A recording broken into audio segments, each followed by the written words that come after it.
पहाड़ में पत्थर ब्लास्टिंग को विरोध थाना घेरिले ग्रामवासी। गंजाम जिला पोलसरा थाना बनमालीपल्ली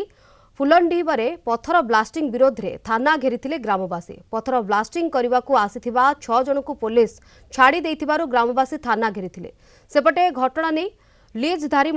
पोलसरा थाना रे पालटा अभियोग करिसेंती। तेबे ब्लास्टिंग को आगरु प्रतिवाद करी आसुथिबा गाँ लोके आज घटनास्थल 6 पेटी विस्फोरक सामग्री जबत करी पुलिस को सूचना देथिले। पुलिस पहुंची विस्फोरक सामग्री जबत करने सहित ब्लास्टिंग करने को आसीथिबा 6 जन को थाना को नैथिले, किंतु परवर्ती समय सेमानकु छाड़ी देथिबारु प्रतिवाद रे गाँ लोक थाना आगरे धारणा देथिले।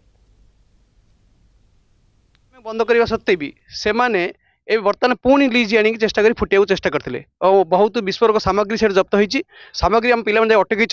से सामग्री थाना जबत कर दिखाई से थाना ना लोक अच्छा ना सामग्री भी अच्छे दीटा कि भी ना आमर हूँ बनमालीपल्ली पहाड़ जोटा 16 ग्राम बनमालीपल्ली पहाड़ थाना को आसचु से पहाड़ फुटाऊँ बार बार बोलिक मना कले भी शुणुना ताहिर आम 100-200 लोक लेबर भी बंचुले आमर से जी घर द्वार लोक कर घर भी आउ ठीक नहीं सब फाटिगला हम 3 थर आपको अभियोग करके बंद करूँ एवं कौन से माइनिंग वाला ऑर्डर देकी चलैया आम जहाँ बंद करूँ। बनमालीपल्ली स्टोन क्वारी हूँ पोलसरा अंतर्गत तहसिल यही क्वारी समस्त डॉक्यूमेंट सब ठीक अच्छी से जो इसी पॉल्यूशन और सब डॉक्यूमेंट तार ठीक अच्छी से ब्लास्टिंग लाइसेंस भी अच्छी